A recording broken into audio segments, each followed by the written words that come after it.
3 true scary stories from police officers, creepy cases, and unsolved mysteries. The rain pattered softly against the window, casting streaks of distorted light across the cluttered study. A solitary desk lamp flickered faintly, illuminating a world of faded photographs, dusty case files, and peculiar artifacts. Trophies of a life spent chasing shadows and truths in equal measure. Among them sat a man whose face bore the weight of years. Lines etched not just by time, but by the memories of things that could never be unseen. Retired Officer Henry Collins leaned back in his creaking chair, the worn leather groaning under his weight. His hand, gnarled yet steady, reached for a chipped coffee mug, the steam rising from it twisting like a phantom in the dim light. He took a slow sip, his eyes distant, lost in the abyss of his past.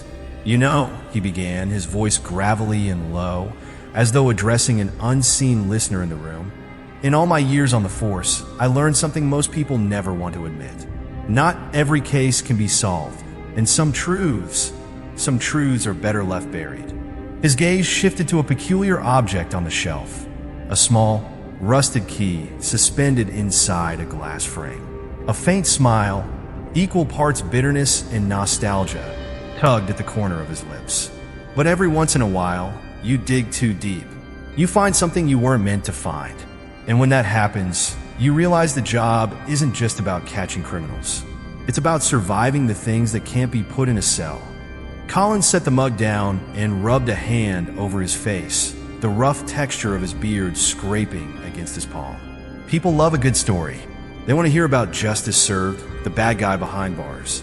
But there are stories out there, real stories that don't end like that. Stories that stick with you, haunt you long after the case file is closed. I've got 3 of them for you tonight. True ones. He leaned forward, the chair groaning as if protesting against the movement. His eyes locked onto the camera, the intensity of his gaze cutting through the dimness. These aren't your ordinary tales. They're the ones that made me question everything I thought I knew. The kind that keep you up at night, wondering if there's more to this world than what we can see. So, if you're ready, let's begin. The room seemed to grow quieter, the air thicker, as though the weight of his words had summoned an invisible presence. The faint sound of a clock ticking filled the silence, marking the seconds as Henry reached for a file on the desk. His fingers lingered over the worn edges of the manila folder before flipping it open. First up, we'll talk about a call I got one night. Just your typical late shift, or so I thought, until the voice on the other end of the line didn't just ask for help. It was crying for its life. The camera panned to the folder, its contents obscured except for a faded photograph of an old house. The walls of the study seemed to close in, the shadows creeping closer, as Henry's voice dropped to an ominous whisper. You see, that voice wasn't calling from the present. It was calling from a crime scene that hadn't existed in over 20 years. The screen faded to black, leaving only the soft ticking of the clock and the chilling promise of the stories yet to unfold. Story 1. The Whispering Dispatch. The small-town police station hummed with the monotonous rhythm of a graveyard shift. Officer Jeremy Carter sat at his desk, his boots propped up on a corner as he sipped lukewarm coffee from a styrofoam cup. The late 1990s weren't exactly a bustling time for Newton Falls, and the nights were usually uneventful, just the way Jeremy preferred them. The faint crackle of the dispatch radio broke the silence, followed by a static-filled voice. "Help me!" Jeremy sat upright, the cup nearly slipping from his hand. The voice was faint, trembling, and filled with an urgency that pierced through the hum of the fluorescent lights overhead. He grabbed the radio. "This is Officer Carter." "Who is this?" "What's your emergency?" The line hissed and crackled, but the voice came through again, clearer this time. "There's been a murder. 189 Willow Street. Please hurry." Jeremy's heartbeat quickened. He waved over his partner, Officer Dan Miller, who had been dozing in the break room. "Dan, grab your gear. We got a call, 189 Willow Street." Dan groaned but complied, his grizzled demeanor betraying years of hardened experience. "Willow Street? That place has been abandoned for years." Jeremy ignored him, the urgency of the call still ringing in his ears. They climbed into the cruiser, the engine rumbling to life as they sped through the empty streets of Newton Falls. When they reached the house, it stood like a ghostly sentinel in the moonlight. The paint peeled from its walls, and the windows stared back at them like hollow eyes. Jeremy stepped out, the crunch of gravel beneath his boots echoing in the stillness. "You sure about this?" Dan asked, his flashlight cutting through the darkness. Jeremy nodded, his hand resting on his holstered weapon. "The caller said there's been a murder. We have to check it out." The porch creaked ominously as they climbed the steps. Jeremy knocked, his knuckles rapping against the weathered wood. No answer. He tried the doorknob. It turned with a groan, revealing an interior shrouded in darkness. Inside, the air was heavy, laden with the scent of mildew and something faintly metallic. Jeremy's flashlight beam swept across the room, illuminating cobwebs, overturned furniture, and peeling wallpaper. But there was no sign of anyone, let alone a murder victim. "Dispatch, this is Carter," Jeremy said into his radio. "We're at 189 Willow Street. No sign of a disturbance. Are you sure the call came through?" The reply was instant and perplexed. "Carter, we didn't receive any call. Are you sure you're not chasing shadows out there?" Jeremy's grip on the radio tightened. "I heard it. A woman. She said someone was murdered here." Dan gestured to a dusty hallway. "Let's take a look around, just to be thorough." The two officers moved cautiously, their footsteps stirring up clouds of dust. At the end of the hallway, they found a door slightly ajar. Jeremy pushed it open, revealing a small room with faded floral wallpaper. On the floor was a patch of dark, dried stains that sent a chill down his spine. "Blood," Dan muttered, his voice low. Jeremy knelt down, his flashlight focused on the stain. It looked decades old, but something about it felt fresh, as if the air still carried a faint metallic tang. Sudden noise, a faint, almost imperceptible whisper, made both men freeze. "Help me!" The voice was unmistakable, the same desperate tone Jeremy had heard on the radio. But it wasn't coming from his radio now. It was in the room. Jeremy spun around, his flashlight beam darting across the empty space. "Who's there?" he called out, his voice firm despite the chill creeping up his spine. There was no reply, only silence that seemed to stretch on forever. "Let's get out of here," Dan muttered. "This place gives me the creeps." Back at the station, Jeremy couldn't shake the feeling that they'd missed something. He pulled an old case file from the archives, one that had been buried under years of dust and neglect. The file detailed a murder at 189 Willow Street, a woman stabbed to death in her own home. Her name was Margaret Hayes, and the case had never been solved. Jeremy's hands trembled as he read the details. The description of her voice, recorded by the original investigator, matched the one he had heard on the call. Jeremy leaned back in his chair, the weight of the discovery pressing down on him. The call hadn't been a prank or a mistake. It was something else entirely, something that defied explanation. And as he stared at the faded photograph of Margaret Hayes, her eyes seeming to plead with him from beyond the grave, Jeremy realized that the case wasn't over. It had only just begun. The weight of the night clung to Jeremy as he drove back to 189 Willow Street the following evening. The unanswered questions gnawed at him, each one more unsettling than the last. He couldn't explain the voice, the bloodstains, or the eerie familiarity of it all. And now, the name Margaret Hayes haunted his thoughts. The house loomed ahead, its dark silhouette against the pale moonlight. Jeremy parked a block away this time, hesitating before stepping out. The air was still, unnervingly so, and the town felt like it was holding its breath. He entered the house with a flashlight in one hand and his notepad in the other. The boards creaked under his boots, the sound ricocheting off the silent walls. Jeremy retraced his steps from the night before, this time taking in the house's eerie details. The deep scratches on the doors, the broken mirror in the hallway, and a faint, lingering scent of something burnt. In the small room with the bloodstain, his flashlight caught a glint of metal. He crouched down and found an old tape recorder, its exterior dusty and battered but otherwise intact. The device looked out of place, as though someone had left it there deliberately. With a deep breath, he pressed the play button. At first, The recording was a soft hum of static, like dead air caught on tape. But then, faintly, almost imperceptibly, a voice emerged. "Help me!" Jeremy's pulse quickened. It was the same voice, the same trembling, desperate tone that had sent him to this house. The whispering continued, but it was fragmented, disjointed. "He's here, please!"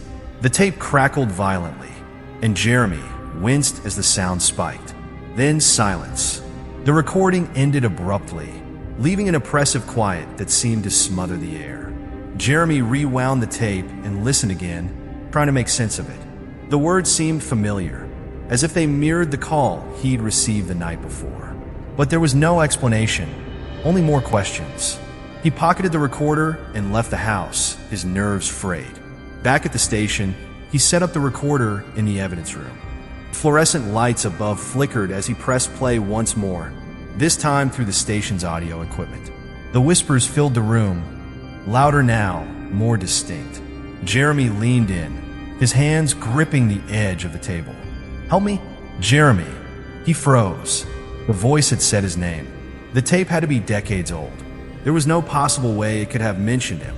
Yet there it was, clear as day, spoken in that same pleading tone. Jeremy yanked the tape out of the recorder, his breathing ragged. His partner Dan walked in at that moment, taking one look at Jeremy's pale face. "You all right?" Dan asked, his brows furrowed. Jeremy shook his head, holding up the tape. "You need to hear this." Dan listened, his expression shifting from curiosity to unease. When the voice said Jeremy's name, Dan stiffened, his hand instinctively moving to his holster. "That's not possible," Dan muttered. "This thing's ancient." "I know," Jeremy said, his voice barely above a whisper. "But it happened." The rest of the night was a blur. Jeremy tried to file the tape away, but the feeling of being watched grew unbearable. He felt eyes on him, heard faint whispers that seemed to come from nowhere. The air in the station grew colder, and the lights flickered more violently. Hours later, the station received a call. 189 Willow Street was engulfed in flames. By the time the fire department arrived, the house was nothing more than smoldering ruins. Jeremy watched the news report from his living room, his hands trembling as he gripped the remote. The house had burned to the ground, but no cause for the fire had been determined. The next day, Jeremy submitted his resignation. He couldn't explain what had happened, and he didn't want to. The whispers, the tape, and the house had left a scar on him that no badge or duty could heal. Years later, he would occasionally think about Margaret Hayes and the voice on the tape. Some nights, when the world was silent, he swore he could still hear her whispering his name. Chapter 2: The Endless Chase. The woods stretched endlessly before them, an imposing wall of black silhouettes under the dim glow of a crescent moon. Officer Dana Carter adjusted the flashlight strapped to her shoulder as the cruiser bounced along the narrow dirt path. Beside her, her partner, Officer Eric Novak, scanned the dense forest with a mixture of curiosity and unease.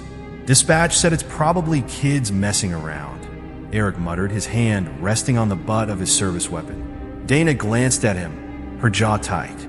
Kids don't usually report strange lights and sounds at 2 in the morning. Besides, the caller sounded terrified. The radio crackled as dispatch confirmed their arrival zone.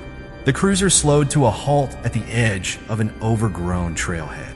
The air outside was unnervingly quiet, save for the occasional rustle of leaves stirred by the night breeze. "You ready for this?" Eric asked, stepping out of the vehicle. Dana nodded, gripping her flashlight tightly. "Let's see what's out there." The trail leading into the woods was narrow, forcing them to walk single file. Dana took the lead, her boots crunching on the dirt and fallen leaves. Shadows seemed to stretch and twist around them as the canopy above blotted out the moonlight. "What do you think we're looking for?" Eric asked, breaking the silence. Dana didn't answer immediately. She had been a cop long enough to trust her instincts, and right now, they were screaming at her to turn back. But protocol demanded they investigate. "We'll know when we find it," she finally replied. After about 10 minutes of walking, they stumbled upon something that made both of them stop. A dark, wet trail snaked through the dirt, leading deeper into the forest. Dana crouched down, her flashlight illuminating the reddish stain. "Blood," she said grimly. Eric grimaced. "Looks fresh. Whatever happened? It wasn't long ago."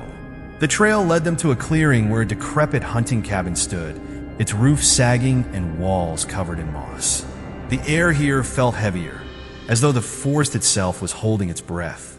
"You take the left," Dana said, motioning toward the side of the cabin. "I'll check the inside." Eric hesitated but nodded. "Be careful."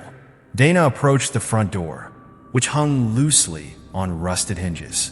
She pushed it open with her flashlight, the wood creaking loudly in protest. The air inside was thick with the smell of decay and mildew. Her beam swept across the small room. A broken table, a few shattered bottles, and a torn-up couch. But it was the walls that made her stomach churn. They were covered in scratches, long, deep gouges that crisscrossed like a madman's canvas. Amid the scratches, words were faintly visible, etched into the wood. "Leave or disappear." "Eric, you seeing this?" Dana called out, her voice trembling slightly. There was no response. "Eric," she repeated, stepping back toward the door. Silence.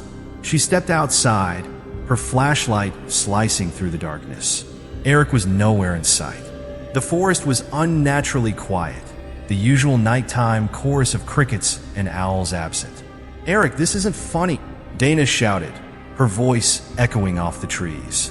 She followed the beam of her flashlight along the edge of the cabin, where Eric had gone. The trail of blood continued there, leading into the trees. Her stomach twisted. Swallowing her fear, Dana stepped cautiously into the woods.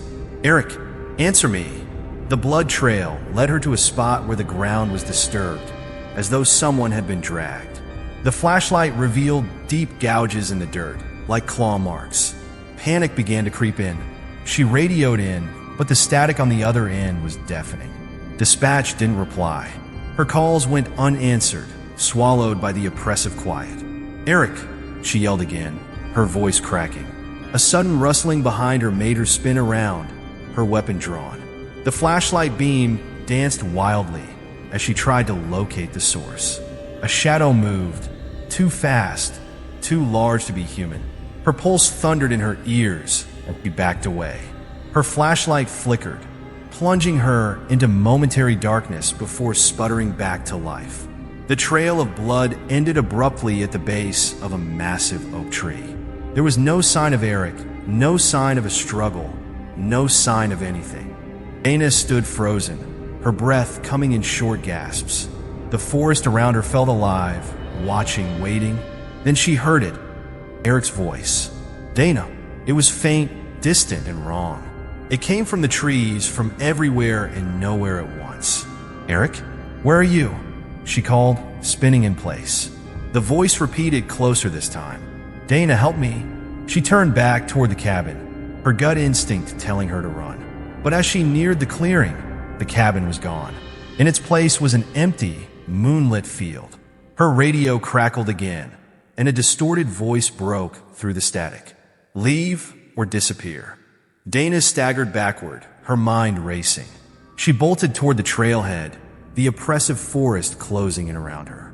The whispers followed her, growing louder, blending with the sound of her pounding heart. By the time she reached the cruiser, the sun was just beginning to rise. She jumped in, slamming the door behind her, and sped back to town without looking back. Eric Novak was never found. His disappearance remained a mystery, another unsolved case in a town with too many dark secrets. For Dana, the woods became a place she never spoke of again, a haunting memory that gnawed at her sanity. Dana slammed the cruiser door behind her, the metallic clang echoing through the oppressive silence of the forest. Her breath came in ragged gasps as she fumbled with the ignition. The engine roared to life, and she jammed the gear into reverse, desperate to put as much distance as possible between herself and the haunted woods. The headlights sliced through the darkness, illuminating the narrow dirt path. Relief washed over her as the trail widened, the open road tantalizingly close. But as she turned the corner, the cabin reappeared in her path. Her hands gripped the wheel tighter, knuckles white.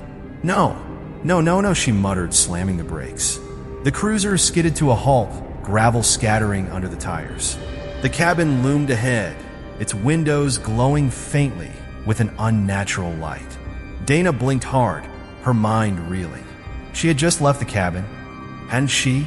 She threw the car into reverse again, tires spinning as the vehicle surged backward. She sped down the trail, heart pounding. Yet, no matter which direction she turned, the cabin always emerged from the shadows, its presence an unrelenting specter. "Think, Dana," she whispered, trying to steady her trembling hands.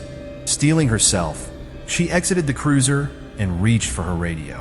"Dispatch, this is Officer Carter. I'm trapped in some kind of, I don't know what. I need backup. Please respond." Only static answered her plea. She slammed the radio back into its holster and glanced around. That's when she saw it, a silhouette in the distance, framed by the trees. "Eric," she called, her voice cracking. The figure didn't move. She took a cautious step forward, her flashlight beam unsteady as it illuminated the dense foliage. "Eric, if that's you, answer me." The silhouette began to fade, melting into the shadows. Dana broke into a sprint, her boots crunching against the forest floor. "Wait!" She chased the figure, weaving through the trees, her lungs burning.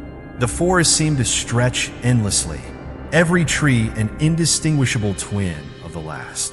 The harder she ran, the further the figure seemed to drift away, until it finally vanished altogether. Her knees buckled, and she collapsed to the ground, gasping for air. "What do you want from me?" she screamed into the void.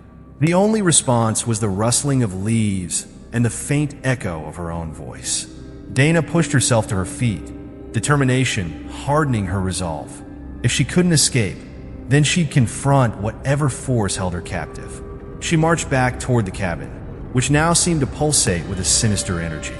Inside, the air was suffocating, thick with the stench of mildew and decay. Her flashlight illuminated the scratches on the walls again. Leave or disappear. As she stepped deeper into the cabin, her beam landed on something she hadn't noticed before, a small, weathered box sitting in the corner. It was intricately carved with symbols she didn't recognize, and it emitted a faint, otherworldly hum. Her gut churned with unease, but something told her this object was the key to her escape. She reached for the box, her fingers trembling. The moment she touched it, a deafening screech filled the room, and the cabin seemed to shudder. Shadows danced wildly along the walls, forming grotesque shapes that lunged toward her. Dana yanked her sidearm free and fired into the darkness, but the bullets passed through the shadows harmlessly. The whispers began again, low and guttural, speaking a language she couldn't understand. Then they began to form words she could. "Let go, or he's lost forever." The voice was unmistakably Eric's. "No," she shouted, gripping the box tighter. "What do you want from me?" The shadows closed in, and the walls seemed to warp, bending inward. Summoning every ounce of courage, Dana raised the box above her head and smashed it against the ground. The room exploded in light, blinding her. A violent wind tore through the cabin, and the shadows let out an unearthly wail before vanishing. When the light faded, Dana found herself lying on the forest floor, the cabin gone. The sun was rising, casting long, golden rays through the trees. She tried to stand, but her legs gave out beneath her. Exhausted and disoriented, she crawled toward the sound of distant voices. When a search party found her later that day, she was clutching a broken piece of wood, muttering incoherently. Dana was taken to the hospital, her memory of the past days fragmented and unreliable. Despite extensive searches, no trace of Eric was ever found. The authorities declared the woods off limits, labeling them as hazardous terrain. Rumors of the cursed forest spread through the town, but Dana remained silent about what had happened, the scars on her psyche too deep to share. Years later, sitting in her small apartment, Dana sometimes thought she could hear Eric's voice in the distance, calling her name. But she never returned to the woods. She had learned the hard way that some places and some truths are better left undisturbed. Story 3. The Haunted Evidence Locker. The Dim fluorescent lights of the precinct basement flickered weakly, casting long, jittery shadows over the rows of steel shelves crammed with evidence boxes. Officer Mark adjusted his gloves and sighed, his breath visible in the cold, stale air of the evidence locker. He didn't know what was worse, being stuck on cataloging duty or the eerie silence that seemed to press against his ears, amplifying every scrape of his boots against the concrete floor. The precinct had decided it was time to digitize their records, a tedious task dumped on junior officers like Mark. As he moved down the aisle with his clipboard, he tried not to think about the years of crimes these boxes represented. Murders, robberies, unspeakable acts. They all seemed to leave a stain, not just on the boxes, but on the air itself. He stopped at a box pushed far back on a high shelf. Unlike the others, which were neatly labeled with case numbers and dates, this one was unmarked. It was small, almost like a jewelry box, and locked with an old, tarnished latch. "What's your story?" Mark muttered, pulling the box down. He set it on the nearest table and inspected it closely. The wood was dark and scratched, as though it had been roughly handled over the years. A faint, metallic smell emanated from it, making his nose wrinkle. Curiosity gnawed at him. There were no records or keys nearby, and no one seemed to know about this box when he asked around. After hours of searching the database turned up nothing, Mark's intrigue transformed into determination. He fetched a small set of lockpicks from his personal kit. It took some effort, but the lock finally gave way with a satisfying click. Mark hesitated, his hands resting on the lid. The cold air of the locker seemed to grow colder, and a strange unease crept over him. Shaking it off, he lifted the lid. Inside, the contents were sparse but chilling. A small, blood-stained porcelain doll with cracked, staring eyes. A bundle of yellowed, handwritten notes scrawled in erratic handwriting. A rusted key that seemed far too large for the box itself. Mark picked up one of the notes and unfolded it carefully. The writing was jagged and erratic, almost as if the author had been shaking uncontrollably. The words made his stomach churn. "She watches you. She knows you. She will never leave." His heart pounded as he flipped to the next note. Each one contained similarly cryptic and ominous messages, some smeared with what looked like dried blood. Mark tried to focus, telling himself this was just an old piece of evidence from a closed case, but the box gave him no peace. Something about it felt alive, as though it were watching him in return. That night, as Mark prepared to leave the locker, he heard it for the first time. A whisper. It was faint, like the wind slipping through a crack in the wall, but it was there. "Mark!" He froze, his flashlight beam trembling across the rows of shelves. "Hello!" His voice echoed back to him. Nothing moved, but the whisper came again, this time closer, more insistent. "Mark, why did you open it?" His blood ran cold. He swept the beam of his flashlight frantically around the room, but nothing was there. With a nervous laugh, he shook his head and muttered, "You've been down here too long, man." He left the evidence locker in a hurry, but the unease clung to him like a second skin. Over the next few days, the strange occurrences escalated. The box seemed to move on its own, appearing in different locations within the locker despite Mark swearing he'd left it elsewhere. The whispers grew louder and clearer, no longer just saying his name, but speaking in fragmented sentences. "Shouldn't have opened it. She knows now. There's no escape." Objects on the shelves began to shift when he was alone, and one evening, he returned to find every other box toppled over except for the small wooden one, sitting perfectly upright in the center of the chaos. Mark couldn't take it anymore. He decided to dig deeper into the box's origins, determined to solve whatever mystery surrounded it. That determination, however, would soon lead him down a path he could never have anticipated. Mark's obsession with the strange box began to consume him. The eerie whispers followed him, relentless and unnerving. Each night, as he closed his eyes, the cryptic messages from the notes haunted him, creeping into his thoughts like shadows. He couldn't shake the feeling that something was wrong. Something dark had followed him home from the locker. Determined to find answers, Mark dug deeper into the case file that had been buried with the box. The name that surfaced over and over again was the Watcher. a serial killer who had terrorized the city over a span of several years. But, strangely enough, there had never been a resolution to the case. The killer had simply vanished without a trace after their final murder, leaving behind a string of unsolved crimes. Mark scoured the police archives, tracing the killer's pattern. The victims were always alone, always watched, and always terrified in their last moments. But it was the final victim, the one who had been tied to the box, that caught Mark's attention. Her name had been Emily Thatcher, a young woman found brutally murdered in her own home. No one had ever found the killer. The case had been closed as a cold file. But the more Mark read, the more he became convinced of something unexplainable. It was as if the killer's spirit had never truly left, had never truly been caught. The box, with its disturbing contents, seemed to be an offering, a remnant from a time when the Watcher had been active. The doll, the bloodstained notes, these weren't just souvenirs, they were relics. The killer's presence lingered in these items, in the air around him, in the very locker where he stored them.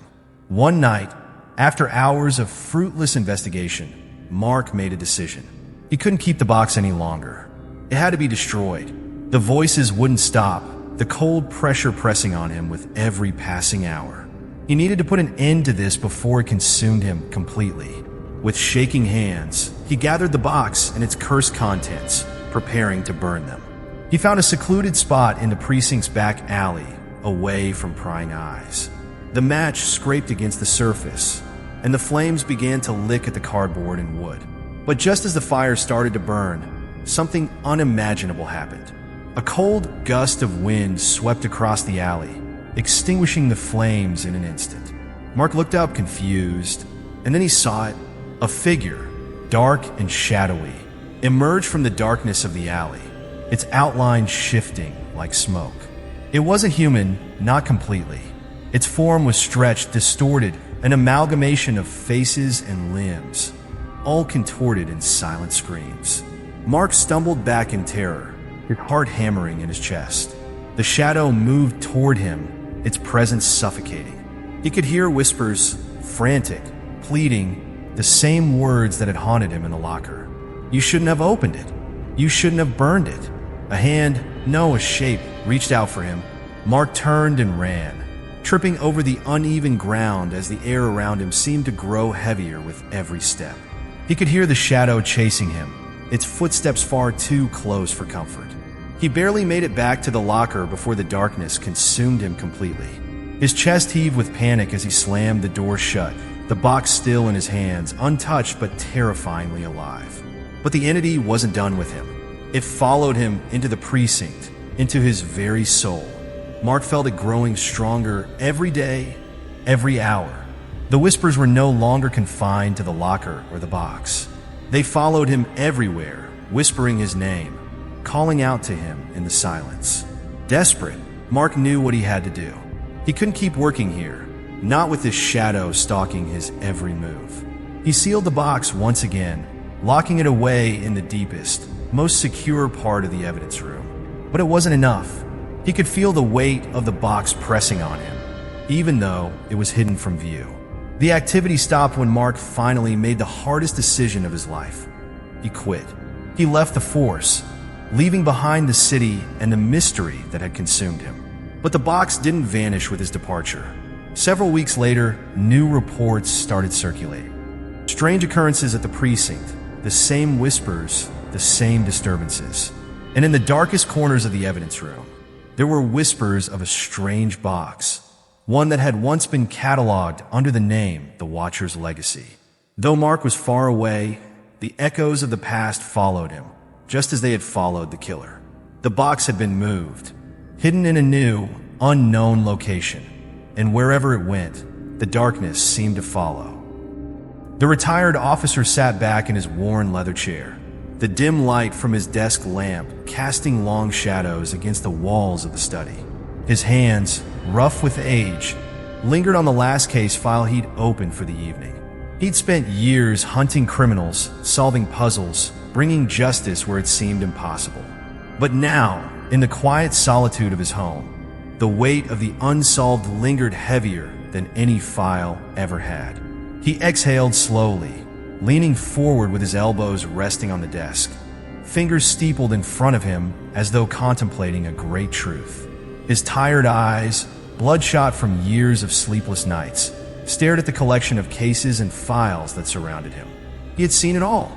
He had thought he had. Until now. These aren't just stories, the officer said quietly, almost to himself, his voice carrying the weight of decades spent in the darkness of unsolved mysteries. They're warnings.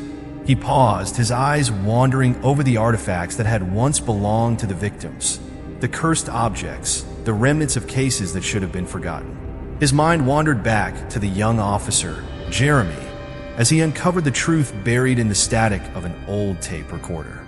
To Dana, whose grip on reality had slipped as she wandered endlessly in the woods. And to Mark, whose obsession with a cursed box had led him into a nightmare he couldn't escape. The line between reality and the unknown is thinner than we think, he continued, his voice barely a whisper, as if speaking directly to the ghost that seemed to linger in the room with him. It's so much thinner than we care to admit. He took a long, deep breath, reflecting on the strange cases that had woven a tapestry of horror and mystery through his career. In each one, there had been a distinct moment, one small slip of fate that had changed everything. Sometimes, answers came too late. Sometimes, the cost of knowing was far higher than he had ever expected. He thought of the resilience of the human spirit, of how Dana, even in her desperate escape from the woods, had fought through fear, unwilling to succumb to the maddening power of the unknown. He thought of Jeremy, still haunted by the voice on that tape, and of Mark, who had fled from the darkness but could never fully escape its grip. Even in the face of incomprehensible horrors, they had all fought to the bitter end, because that's what humans do. They fight, but there was something else in those stories, something darker. The limits of justice, the boundary between logic and the supernatural, had been exposed. In a world filled with unexplainable phenomena, no matter how much they tried to solve the mystery, the answers were always just out of reach. The truth was a far more elusive thing than they had ever imagined. And there was one more lesson he had learned from the long hours spent in the quiet darkness of his study, from years of chasing criminals and shadows. Some mysteries were better left unsolved. Some truths were too terrible to face, and some things were meant to remain hidden, locked away in the past. Because once you opened that door, once you crossed that line, there was no going back. He set the final case file down with a quiet thud. He'd done his duty. The answers were buried now, hidden away from the world and from himself. He closed his eyes for a moment, offering a prayer. Whether to God or to the ghosts of the cases he'd never solved, he wasn't sure. It didn't matter anymore. The officer reached out, extinguishing the lamp, and the room plunged into darkness. As the light went out, the camera panned across the study one last time. A small, eerie artifact, a blood-stained doll, an old police badge, a cracked cassette tape, sat quietly on the officer's desk. The one thing that remained, the one thing he couldn't throw away. It was a reminder that some things, once they are discovered, never truly leave. And in that silence, in the darkened room, a whisper seemed to echo from the shadows, as if the stories were never really over. The officer's voice lingered in the air, soft but resolute. Some truths can haunt forever.